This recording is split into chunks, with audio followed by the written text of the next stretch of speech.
फिर से स्वागत है आपका मेरे YouTube channel study with civil buddy पर। और आज हम डिस्कस करने वाले हैं IS 800 2007 कोडल प्रोविजंस का पार्ट नंबर 4। इससे पहले 3 पार्ट अपलोड किए जा चुके हैं। इससे पहले का जो पार्ट नंबर 3 है ऊपर आई आइकन है, उस पर जाके आप वहाँ से देख सकते हैं पार्ट नंबर 3। और उसके अलावा अगर हम बात करें कि पार्ट नंबर 4 में हम क्या डिस्कस करने वाले हैं, तो आज का हमारा टॉपिक रहेगा कंप्रेशन मेंबर। कंप्रेशन मेंबर से रिलेटेड जितने भी हमारे इंपॉर्टेंट कोडल प्रोविजन है वो हम डिस्कस करने वाले हैं। साथ ही साथ में ऐसे पॉइंट भी डिस्कस करेंगे जो एग्जाम के लिए इंपॉर्टेंट है या एग्जाम में आ सकते हैं। तो अगर आपको ये सीरीज बहुत अच्छी लग रही है, अगर आप पसंद कर रहे हैं इस सीरीज को, तो आप कमेंट करके बता सकते हैं कि अगर आपको कोई अदर सीरीज चाहिए, अदर कोडल प्रोविजन अगर आपको चाहिए अदर किसी कोड के, तो आप मुझे कमेंट करके बता सकते हैं। और साथ ही साथ अपने दोस्तों को इसको शेयर भी कर सकते हैं। चलिए वीडियो स्टार्ट करते हैं। सबसे पहले बात कर लेते हैं कि कंप्रेशन मेंबर हैं क्या, उनके क्या क्या एग्जांपल्स है। क्योंकि एग्जाम में क्या होता है कि एग्जाम में ऐसे पूछा जाता है कि which of the following is the compression member, मतलब कि आपको ए बी सी और डी 4 ऑप्शन दे दिए और आपसे पूछा गया कि इनमें से कौन सा कंप्रेशन मेंबर है, और अलग अलग आपके पास नाम होते हैं। उनमें सबसे फेवरेट क्वेश्चन ये है कि आपको ऑप्शन में ये दिया जाता है बूम। अब दिक्कत ये होती है कि फर्स्ट टाइम जब कोई सुनता है कि बूम क्या है तो उसको समझ में नहीं आता है बूम क्या है। तो आपको पता होना चाहिए बूम एक कंप्रेशन मेंबर है जो काम में आता है किसमें, क्रेन में। अगर आपने क्रेन देखी हो, क्रेन बनी हुई होती है, उस क्रेन में इस तरह से ऊपर यहाँ लगा होता है और यहाँ एक हुक लगा होता है। तो यहाँ पर क्या लगा होता है, यहाँ पे लगा होता है बूम, तो उसको क्या बोलते हैं, बूम बोलते हैं। और अगर आप ज़्यादा डिटेल में देखना चाहते हैं गूगल कर सकते हैं, वहाँ देख सकते हैं। फिलहाल आपको इतना याद रखना है कि बूम एक कंप्रेशन मेंबर है जो कि किसका पार्ट है, एक क्रेन का एक छोटा सा पार्ट है। उसके अलावा जो रूफ ट्रस होती है, उस रूफ ट्रस में जो कंप्रेशन मेंबर होता है वो होता है स्ट्रट। यानी कि स्ट्रट एक कंप्रेशन मेंबर है जो कहाँ काम में आता है, रूफ ट्रस में काम में आता है। इसके अलावा जो लेसिंग सिस्टम या बैटन सिस्टम जो होते हैं वो भी क्या है, कंप्रेशन मेंबर के ही एग्जाम्पल्स हैं, यानी वो भी कंप्रेशन मेंबर ही है। उसके अलावा प्रिंसिपल राफ्टर जो होता है जो रूफ ट्रस में काम में आता है वो भी क्या है, कंप्रेशन मेंबर। यानी कि कंप्रेशन मेंबर के ये सारे एग्जांपल्स हैं। अगर आपसे एग्जाम में पूछा जाता है तो ये सभी आपको याद रखने हैं। खास करके स्पेशल कौन सा याद रखना है, बूम याद रखना है, क्योंकि एसएससी में ये पूछा जा चुका है। ठीक है ना, एसएससी और स्टेट जेई में ये क्वेश्चन आ चुका है कि कंप्रेशन मेंबर कौन सा है या बूम क्या है, कंप्रेशन मेंबर है, टेंशन मेंबर, इस तरह से। उसके अलावा एक नोट है, वो इंपॉर्टेंट नोट आपको याद रखना है। क्या याद रखना है कि जब भी टेंशन मेंबर होगा, ठीक है ना, या टेंशन स्ट्रेस की बात हम करेंगे, तो टेंसाइल स्ट्रेस की जब भी कैलकुलेशन की जाती है तो उसमें आपके नेट एरिया काम में आता है। कौन सा एरिया काम में आता है, नेट एरिया। ठीक है, जैसा कि मैंने लास्ट वीडियो में बताया था। बट जब कंप्रेशन मेंबर की बात की जाएगी, कंप्रेशन स्ट्रेस की बात की जाएगी, उसकी कैलकुलेशन की जाएगी, उसमें हमेशा ग्रॉस एरिया काम में आता है। यहाँ पर ध्यान रखना, यहाँ पर नेट एरिया काम में नहीं आता है, ये इंपॉर्टेंट बात है। लोगों को ऐसा लगता है, कई बार मिस अंडरस्टैंडिंग में क्या होता है, वो ये सोचते हैं कि टेंशन मेंबर में, कंप्रेशन मेंबर में, दोनों में नेट एरिया काम में आता है, जबकि ऐसा नहीं होता है। क्या होता है कि ग्रॉस एरिया काम में आता है कंप्रेशन मेंबर में। ओके, नेक्स्ट फिर हम बात कर लेते हैं परमिसिबल स्ट्रेसेस की, कि जो परमिसिबल स्ट्रेसेस होते हैं कंप्रेशन मेंबर में वो कितने होते हैं। तो परमिसिबल स्ट्रेसेस कंप्रेशन मेंबर में 0.6 FY से क्या होते हैं, इससे ज़्यादा नहीं हो सकते हैं। ठीक है ना, 0.6 FY जो होता है इससे ज़्यादा नहीं होता है। FY की वैल्यू आपको पता है, ये यील्ड स्ट्रेस होता है, जिसकी वैल्यू जैसे आपके पास में अलग अलग कैटेगरी होती है स्टील की, उसके हिसाब से आपके पास FY की वैल्यू होगी। आपको याद रखना है कि 0.6 FY रफली डेटा है। ठीक है ना, इस वैल्यू से ज़्यादा नहीं हो सकती है। लेकिन इसके अलावा एक फॉर्मूला और काम में आता है जिसको बोलते हैं मर्चेंट फॉर्मूला। अब ये ध्यान रखना, आपसे एग्जाम में ये भी पूछा जा सकता है कि मर्चेंट फॉर्मूला किससे रिलेटेड है। तो ये कंप्रेशन मेंबर के परमिसिबल स्ट्रेस की जो वैल्यूज हैं उनसे रिलेटेड है मर्चेंट फॉर्मूला। क्या है ये मर्चेंट फॉर्मूला, तो ये फॉर्मूला है बेसिकली आपके सामने लिखा हुआ है, लेकिन ये formula 0.6 into FCC into FY, FCC की पावर n प्लस FY की पावर n ब्रैकेट और उसकी पावर है 1/n। ये फॉर्मूला आपको याद अगर होता है तो बहुत बढ़िया, नहीं होता तो कोई दिक्कत वाली बात नहीं है, लेकिन आपको इतना जरूर याद रखना है कि ये फॉर्मूला है किसके लिए, परमिसिबल स्ट्रेसेस के लिए, कंप्रेशन मेंबर के लिए। फॉर्मूले का नाम है मर्चेंट फॉर्मूला। और इस फॉर्मूले में ये जो पावर लिखी हुई है 1/n, यहाँ पर जो n पावर्स दी हुई हैं, तो ये इन n की वैल्यू कितनी होती है, ये आपसे एग्जाम में पूछा जाता है। एग्जाम में पूछा जाएगा कि मर्चेंट फॉर्मूले में जो n की वैल्यू होती है अप्रोक्सीमेटली वो कितनी होती है। तो आप याद रखना कि n की जो वैल्यू होती है वो होती है अप्रोक्सीमेटली 1.4। ओके, ये आपको याद रखना है। उसके अलावा FY क्या होता है ये पता है आपको, FCC की वैल्यू निकलेगी π²E/λ²। से ठीक है, तो ये डिजाइनिंग के पर्पज से काम का है, लेकिन आपको याद क्या रखना है, n की वैल्यू याद रखनी है, और ये याद रखना है कि मर्चेंट फॉर्मूला किस में काम में आता है। इसके अलावा आपको याद रखना है slenderness ratio, maximum slenderness ratio का जो क्राइटेरिया है वो कितना होता है। मैंने आपको टेंशन मेंबर में भी बताया था और आपको अब कंप्रेशन मेंबर में बताने वाला हूँ। एग्जाम में बहुत इंपॉर्टेंट है, काफी बार एग्जाम में पूछा जाता है। ठीक है ना, वेरी वेरी इंपॉर्टेंट है कि कंप्रेशन मेंबर में और टेंशन मेंबर में स्लेंडरनेस रेशियो का मैक्सिमम क्राइटेरिया क्या होता है। अगर आपके पास में कंप्रेशन मेंबर है और उसमें डेड लोड और लाइव लोड आ रहे हैं या इम्पोज लोड आ रहे हैं, तो मैक्सिमम में जो वैल्यू होती है वो होती है 180। ठीक है, कितनी वैल्यू होगी? 180 होगी। बट अगर आपके पास में कंप्रेशन मेंबर है और विंड लोड अर्थक्वेक लोड आ रहे हैं, तो उस केस में ये वैल्यू होती है 250। 180 से बढ़कर कितनी हो गई? 250 हो गई, यानी 250 हो गई है। अगर हम बात करें compression flange of the beam की, बीम के कंप्रेशन फ्लेंज की बात करेंगे, तो ये वैल्यू हो जाएगी 300, यानी मैक्सिमम स्लेंडरनेस रेशियो 300 हो जाएगा। बट अगर हम बात करेंगे लेसिंग और बैटन की, ठीक है ना, लेसिंग मेंबर की बात करेंगे, तो ये वैल्यू हो जाएगी कितनी? 145। तो लेसिंग सिस्टम में मैक्सिमम स्लेंडरनेस रेशियो कितना होता है? 145 होता है। और ये वेरी वेरी इंपॉर्टेंट लाइन है, ये एग्जाम में बहुत बार पूछी गई है, ठीक है ना, तो ये आपको बहुत अच्छे तरीके से याद रखनी है। जितने आप स्टार लगाओ उतने ही कम है, ये एग्जाम में कई बार पूछा गया है। चलिए, इसके अलावा नेक्स्ट पॉइंट आता है आपके पास में effective length of the column का, ठीक है ना, या फिर ये कह सकते हैं कि कंप्रेशन मेंबर जो होता है हमारा कॉलम, उसकी इफेक्टिव लेंथ कितनी होती है, इसका क्या क्राइटेरिया, कैसे कैलकुलेट करते हैं एज पर IS 800 2007। तो आपको अगर पता होना चाहिए कि IS 800 2007 के अकॉर्डिंग अगर हम बात करने वाले हैं, तो ये पेज नंबर 45 और टेबल नंबर 11 पर गिवन है। तो चलिए इस टेबल को देखते हैं और मैं आपको एक्सप्लेन करता हूँ कैसे इफेक्टिव लेंथ कैलकुलेट करनी है। ये आपकी है टेबल नंबर 11, और इस टेबल नंबर 11 की अगर हम बात करें, तो इस 11 नंबर टेबल में आपको सबसे पहले यहाँ पर लिखा हुआ है बाउंड्री कंडीशंस, फिर उसके हिसाब से फिर यहाँ पर आपके डायग्राम और इफेक्टिव लेंथ यहाँ पर गिवन है।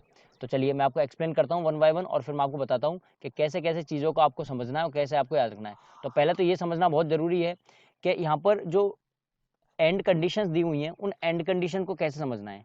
जैसे मान लीजिए आपके पास में कोई कॉलम है, ठीक है, यहाँ पर एक एंड होगा और दूसरा एंड यहाँ पर होगा, और बीच में यहाँ पर कॉलम लगा हुआ होगा। तो आपको समझना है कि वन एंड पर कंडीशंस कैसी हैं और दूसरे एंड पर कंडीशंस कैसी हैं, ठीक है, एट वन एंड और एट अदर एंड। अब यहाँ पर लिखा हुआ है ट्रांसलेशन और यहाँ पर रोटेशन। और ट्रांसलेशन रोटेशन को समझना कि मान लीजिए आपके पास में ये एंड है और इस एंड पर यहाँ पर आपने क्या कर रखा है? हिंज कर रखा है, ठीक है ना, यहाँ पर हिंज कर रखा है। हिंज कर रखा है इसका मतलब क्या है? रोटेशन आ सकता है, बट यहाँ पे ये फिक्स है। तो ट्रांसलेशन यानी कि यहाँ से जा नहीं सकता है तो वहीं फिक्स रहेगा लेकिन हटेगा नहीं वहां से, यानी रेस्ट्रेंट है। रेस्ट्रेंट मतलब रोका हुआ है, रेस्ट्रेंट का मतलब होता है रोकना, ठीक है, रोका हुआ है। और फ्री का मतलब आपको पता है, फ्री है, वो कहीं भी जा सकता है। तो हम बात करते हैं वन एंड की, तो देखो वन एंड यानी एक एंड पर ये रेस्ट्रेंट है, किसके अकॉर्डिंग? यानी रोका हुआ है, यानी अपनी पोजीशन में रहेगा, पोजीशन से नहीं हट सकता है। दूसरा रोटेशन की अगर हम बात करें, तो ये भी रोटेशन, यानी यहाँ से रोटेट नहीं हो सकता है, यानी कि ना तो रोटेट होगा और ना ही ट्रांसलेट करेंगे, ना ही अपनी पोजीशन से हटेगा। दूसरे एंड पर यहाँ देखो, यहाँ फ्री है, यहाँ पर भी फ्री, यहाँ पर भी फ्री, यानी कि ये घूम भी सकता है, यानी रोटेट भी हो सकता है और चल भी सकता है। तो ऐसे केस में इफेक्टिव लेंथ जो आती है आपके पास में कितनी आती है? 2L आती है। ऐसे अगर हम बात करें दूसरा केस नंबर 2, अगर ये पोजीशन में फ्री है, मतलब यहाँ से ये क्या हो सकता है? चल सकता है, फ्री है पोजीशन चलने के लिए वन एंड में, और रेस्टेंट है किसमें? रोटेशन में। यानी कि ये कौन सा केस हुआ? यानी कि इस एंड की हम बात कर रहे हैं, ठीक है ना, इस एंड की बात कर रहे हैं। एक केस में फिर हम बात करते हैं ट्रांसलेशन की, ट्रांसलेशन हो सकता है लेकिन रेस्टेंट है किसमें? रोटेशन में, नहीं घूम नहीं सकता है। तो ऐसा अगर कोई केस आता है तो उस केस में वैल्यू हुई होती है 2L, ठीक है। अब यहाँ पर ये समझने वाली बात है थोड़ी सी कि रोटेशन और इसमें क्या हो सकता है कि जैसे मान लीजिए यहाँ पर कोई रोलर सपोर्ट है, ठीक है, अगर कहीं रोलर सपोर्ट लगा हुआ है तो रोलर सपोर्ट का क्या केस होता है कि रोलर सपोर्ट में ये चल सकता है अपनी पोजीशन से, आगे पीछे हो सकता है। जैसे कि हम चेयर होती है रोलर वाली जिसमें पहिए लगे होते हैं चेयर में, तो उस चेयर से हम क्या कर सकते हैं? अपने फ्लोर पर इधर उधर चल सकते हैं ना, यानी पोजीशन उसकी चेंज हो सकती है। तो ऐसे ही ऊपर रोलर सपोर्ट लगे हुए हैं, उन रोलर सपोर्ट में लिखा हुआ है कि पोजीशन क्या हो सकती है? उसकी चेंज हो सकती है, लेकिन रोटेशन नहीं हो सकता, यहाँ पर रोटेट नहीं हो सकता। तो ऐसी कंडीशन में भी क्या होगा? आपके 2L होगा। अब बात कर लेते हैं केस नंबर 3 की। केस नंबर 3 में लिखा हुआ है कि पोजीशन रेस्ट्रेंट है लेकिन रोटेशन में फ्री है। पोजीशन रेस्टेंट है लेकिन पोजीशन में आपके रोल जो आपका रोटेशन आएगा वो फ्री है, नहीं रोटेशन आ सकता है। तो ये क्या है? ऊपर भी हिंज है नीचे भी हिंज है, तो रोटेशन ऊपर भी आएगा नीचे भी आएगा, और ऊपर हिंज है नीचे भी हिंज है, तो उस केस में क्या हो जाएगा? एल हो जाएगा। तो इसी तरीके से आपके पास में बहुत सारे केसेस गिवन है, इन सभी केसेस की क्या है? वैल्यूज आपको यहाँ पे गिवन है। तो ये आपको टेबल अच्छे तरीके से पढ़नी है और याद रखनी है इनके वैल्यूज, क्योंकि एग्जाम में ये पूछी जाती है। तो कहाँ पर है ये है टेबल नंबर 11 किसमें? IS 800 2007 में पेज नंबर 45 पर। ओके, तो ये टेबल आपको याद रखनी है। चलिए, इफेक्टिव लेंथ का जो क्राइटेरिया है वो देखने के बाद में अब हम बात करने वाले हैं लेसिंग और बैटन के बारे में। तो लेसिंग बैटन का जो क्राइटेरिया उसके बारे में बात करें कि लेसिंग बैटन का जो क्राइटेरिया है वो किस तरह से देखा जाता है, उसकी डिजाइनिंग कैसे की जाती है। सबसे पहले तो ये समझते हैं कि जो लेसिंग और बैटन का जो सिस्टम होता है वो डिजाइन क्यों किया जाता है बेसिकली, ठीक है। तो याद रखना कि लेसिंग और बैटन हमेशा क्यों प्रोवाइड किए जाते हैं, ये प्रोवाइड किए जाते हैं ताकि आपका जो लोड कैरिंग कैपेसिटी किसी भी कंप्रेशन मेंबर की उसको इंक्रीज किया जा सकते, यानी कि आपकी लोड कैरिंग कैपेसिटी को इंक्रीज करने के लिए बैटन और लेसिंग काम में लिए जाते हैं।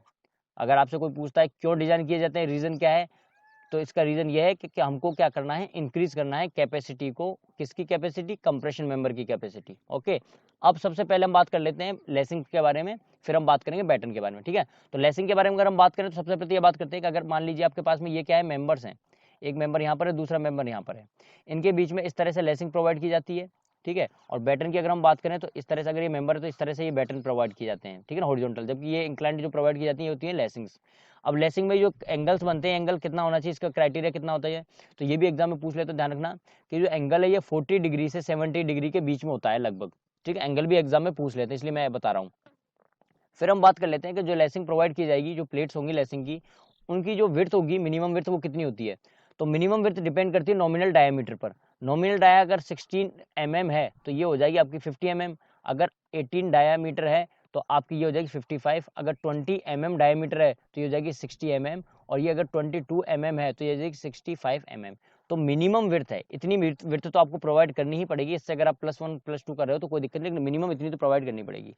रफली अगर आपके पास में अगर डेटा है, रफली अगर आपके पास में कोई डेटा है तो अच्छा है, अगर डेटा नहीं है आपके पास में, ये टेबल नहीं है, तो उस केस में आप कैसे रख सकते हो कि जो मिनिमम जो विड्थ होती है लगभग कितनी होती है, 3D होती है, जहाँ की डी क्या है, नॉमिनल डायामीटर है, किसका, रेविट का नॉमिनल डायामीटर है, उसके बेसिस पर आप बता सकते हो कि मिनिमम विड्थ कितनी होती है, लगभग 3D होती है। करके देख लो, देखो 20 का 3 गुना अगर आप करोगे तो 60 आएगा, ठीक है, और अगर आप 22 का करोगे तो 66 आएगा, तो 66 में क्या है, एक कम है, तो लगभग अप्रोक्सीमेटली ये वैल्यू 3D के आसपास होती है। एग्जैक्टली 3D नहीं है, लेकिन अप्रोक्सीमेटली 3D है। और ये जो टेबल है, ये कोड के हिसाब से ये टेबल है, इतनी इतनी इसकी वैल्यूज होती है, ठीक है, ये एग्जैक्ट टेबल है, लेकिन रफली 3D के बराबर होती है। इसके अलावा एक नोट याद रखना कि अगर आपको इस एग्जाम में पूछा जाता है कि लेसिंग सिस्टम में मिनिमम नॉमिनल डायमीटर कितना यूज करना है, तो वो होगा 16 mm, और मैक्सिमम नॉमिनल डायमीटर वो कितना होगा, 22 mm है। ये आपका रखना मिनिमम और मैक्सिमम नॉमिनल डायमीटर रेविट का। अगर हमने बात कर ली मिनिमम विड्थ की, तो अब मिनिमम थिकनेस की बात कर लेते हैं कि मिनिमम थिकनेस कितनी होगी लेसिंग बार की। तो मिनिमम थिकनेस का जो क्राइटेरिया वो डिपेंड करता है कि सिंगल लेसिंग सिस्टम है या डबल लेसिंग सिस्टम है। अगर आपका सिंगल लेसिंग सिस्टम है तो उस केस में थिकनेस की वैल्यू क्या होनी चाहिए, thickness is greater than L/40, और डबल लेसिंग सिस्टम में आपका क्राइटेरिया होता है T is greater than L/60। तो ये तो है सिंगल के लिए और ये है डबल के लिए, ठीक है। अगर आपसे ये दिमाग में आ रहा हो कि एल क्या है, तो ध्यान रखना एल क्या होता है कि जो इनर एंड वाली जो रेविट्स होती है उनके बीच की डिस्टेंस होती है। जैसे मान लीजिए कोई मेंबर है और दूसरा मेंबर यहाँ पर है, और आपने यहाँ पर क्या कर रखा है कि लेसिंग यहाँ पर बना रखी है, इस तरीके से यहाँ पे लेसिंग प्रोवाइड कर रखी है। तो अगर आपने यहाँ एक रेवेट लगा रखी है, दूसरी रेवेट यहाँ लगा रखी है, तो रेवेट से दूसरे रेवेट की इनर डिस्टेंस जो होती है वो आपकी क्या होती है, वो होती है एल। ओके, तो L/40 और L/60 के दो क्राइटेरिया है। इसके अलावा आपसे एग्जाम में ये भी पूछा सकता है कि जो लोकल बकलिंग क्राइटेरिया होता है लेसिंग का, उसको बचाने के लिए क्या केस होता है या उसका चेक क्या होता है। तो उसका चेक ये होता है कि L/R मिनिमम का जो रेशो है should not be less than 0.7 lambda और 50, विच एवर इज लेसर। इन दोनों में से जो कम होगा, मतलब 50 और 0.7 लैम्डा जो कम होगा वो हम ले लेंगे। और ध्यान रखना आर मिनिमम है, मिनिमम रेडियस ऑफ जायरेशन, ठीक है, और एल क्या होती है, उसकी लेंथ होती है, ठीक है ना। मेंबर की जो लेंथ है वो एल से रिप्रेजेंट करते हैं, आर है यहाँ पर minimum radius of gyration. Lambda क्या है, स्लेंडरनेस रेशो है, तो स्लेंडरनेस रेशो कितना कर रहे हैं, 70% कर रहे हैं, 0.7 से मल्टीप्लाई कर रहे हैं।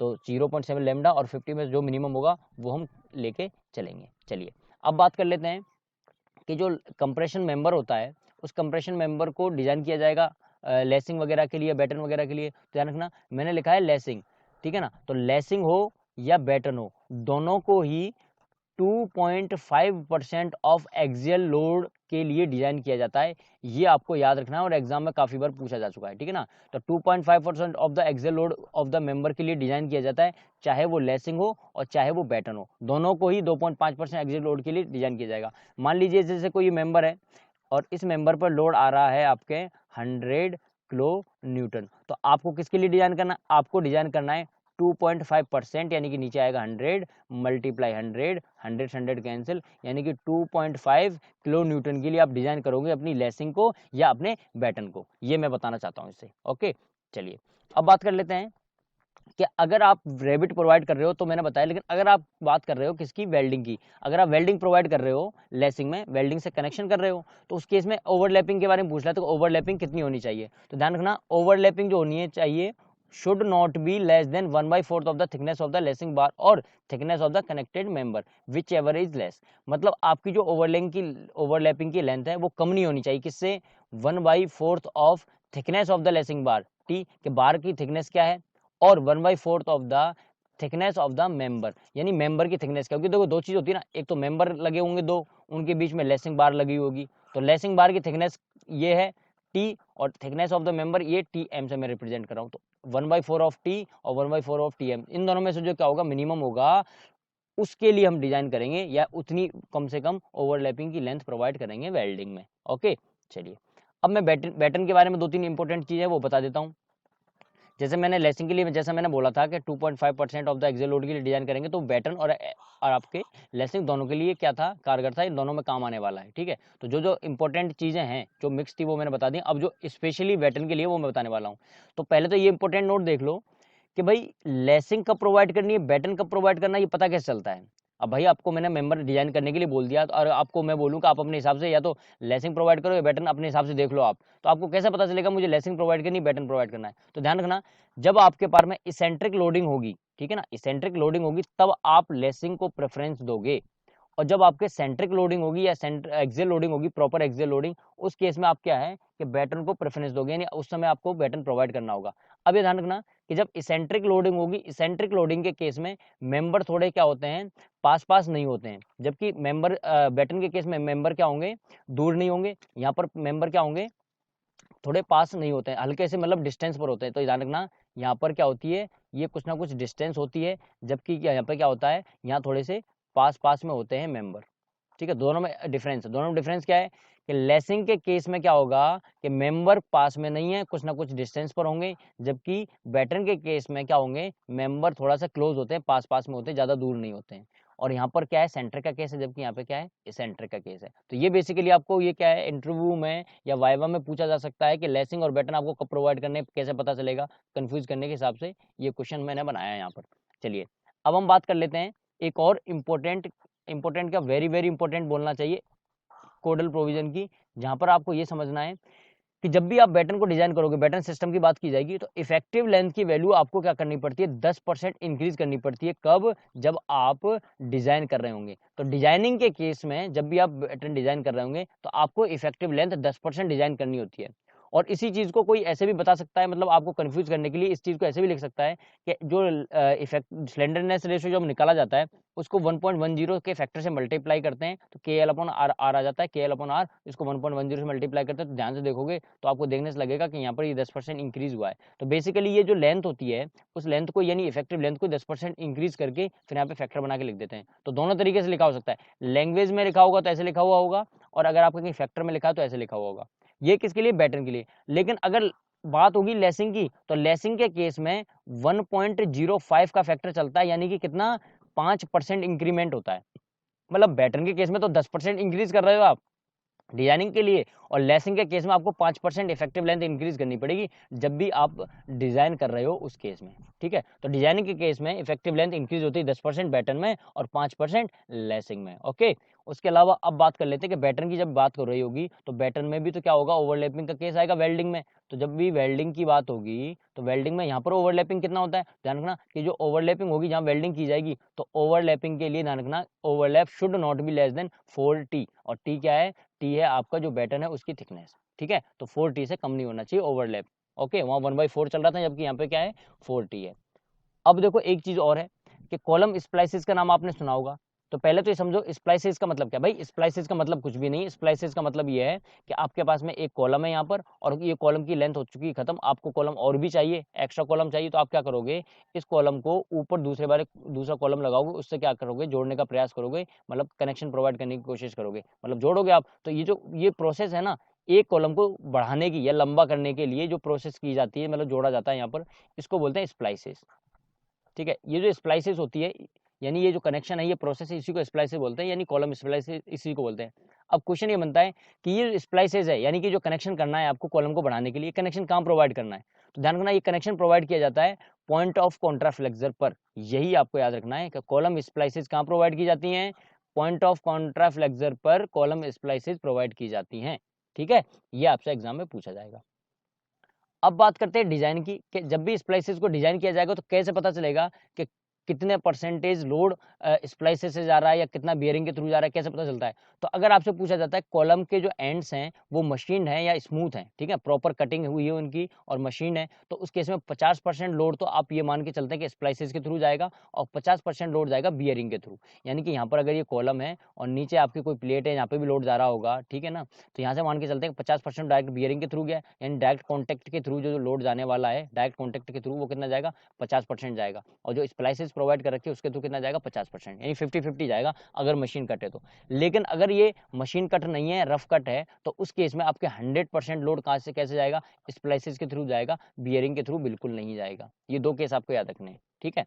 चलिए, अब एक चीज और होती है, आपसे एग्जाम में पूछा जाता है कि मोस्ट इकोनॉमिकल कंप्रेशन मेंबर जो होता है वो कौन सा होता है? तो मोस्ट इकोनॉमिकल कंप्रेशन मेंबर जो होगा वो होता है आपके ट्यूबुलर सेक्शन, यानी कि होलो सर्कुलर सेक्शन जो होता है वो आपके मोस्ट इकोनॉमिकल कंप्रेशन मेंबर होते हैं। ये एग्जाम में पूछा जा चुका है, तो ये भी आपको याद रहना है, ठीक है, ये याद रहना चाहिए, ठीक है। नेक्स्ट बात करते हैं कॉलम बेसिस की। तो देखो, कॉलम बेसिस पर ऑलरेडी एक मैंने वीडियो बनाया हुआ है। बेसिकली कॉलम बेसिस पर नहीं, मैंने स्लैब बेस्ड कैसे डिजाइन करते हैं, गसेट बेस कैसे और ग्रिलेज फाउंडेशन कैसे डिजाइन करते हैं, डिजाइनिंग के वीडियो बना रखे हैं मैंने तीनों का। इसका अलग वीडियो, इसका अलग वीडियो, इसका अलग वीडियो, और एक और वीडियो है स्टार्टिंग का वीडियो जिसमें मैंने बताया कि भाई स्लैब बेस क्या होती है, गसेट बेस क्या होती है और ग्रिलेज फाउंडेशन क्या होता है और तीनों में फर्क क्या है। तो उसका वीडियो आप जरूर देख लेना, उसका मैं लिंक आपको डिस्क्रिप्शन में प्रोवाइड कर दूंगा, वहां से आप जाके देख सकते हो, ठीक है। तो वहां से आप देख लें कॉलम बेसिस क्या होती है, वो मैं अभी समझा नहीं रहा हूँ।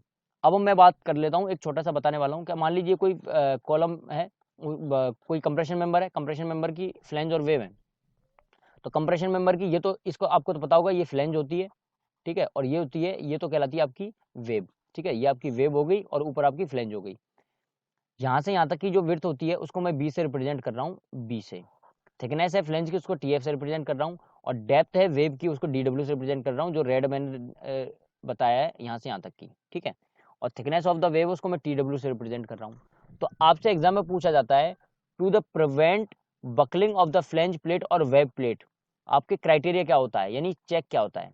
Check of prevent the buckling of flange plate और बकलिंग प्लेट या एंड बकलिंग प्लेट। तो अगर आपको फ्लैंज को बताना है, फ्लैंज को आपको बचाना है किससे? बकलिंग से, तो बी अपॉन टी एफ का जो रेशो है should not be greater than 16 होना चाहिए, और डी अपॉन टी डब्ल्यू का जो रेशो आएगा वो आपका should not be greater than 50 होना चाहिए। ये तो वेब बकलिंग को बचाने के लिए है और ये आपका फ्लैंज बकलिंग को बचाने के लिए। तो ये दो क्राइटेरिया आपको याद रखने, हो सकता है आपसे एमसीक्यू में पूछा जा चुके, क्योंकि ईएस में ये क्वेश्चन आ चुका है, ईएससी एग्जाम में ये क्राइटेरिया एग्जाम में पूछा जा चुका है, तो हो सकता है एसएससी वगैरह में या गेट में वापस से पूछा जाए, ठीक है। बी क्या है, टीएफ क्या है, डीडब्ल्यू क्या है, टीडब्ल्यू क्या है, वो मैंने यहाँ डायग्राम से मैंने बता दिया है। और एक क्राइटेरिया किसके लिए है? ये है आपका बकलिंग को बचाने के लिए, ठीक है ना। बकलिंग से अगर आपको बचाना है तो उस केस में ये काम आएगा, ठीक है। तो ये हमारा पार्ट नंबर 4 था, और आशा करता हूँ कि आपको ये पसंद आया होगा। अगर नहीं पसंद आया या कोई कमी है तो आप मुझे फीडबैक दे सकते हो, ठीक है ना। फीडबैक कैसे देना है आपको? कमेंट करके आप बता सकते हो कि इस वीडियो में क्या कमी है या कैसे मैं इसको और इम्प्रूव कर सकता हूँ। साथ ही साथ अपने कोई सजेशन हो तो वो भी आप कमेंट करके बता सकते हैं। और अगर आप कोई कोई पर्टिकुलर जैसे कोई वीडियो चाहते हैं तो आप कमेंट करके मुझे बता सकते हैं कि मुझे इस पर्टिकुलर टॉपिक पर वीडियो चाहिए या मुझे इस पर्टिकुलर कोड की सीरीज चाहिए, ठीक है। तो अगर आपको वीडियो अच्छा लगे तो दोस्तों को शेयर कीजिए, और अगर आपको अच्छा लगा वीडियो को लाइक भी कर सकते हैं, और चैनल को सब्सक्राइब जरूर कर लेना, क्योंकि अगर मैं वीडियो अपलोड कर रहा हूँ तो आपको नोटिफिकेशन आना बहुत जरूरी है। तो बहुत बहुत धन्यवाद, मिलते हैं पार्ट नंबर 5 में। Thank you.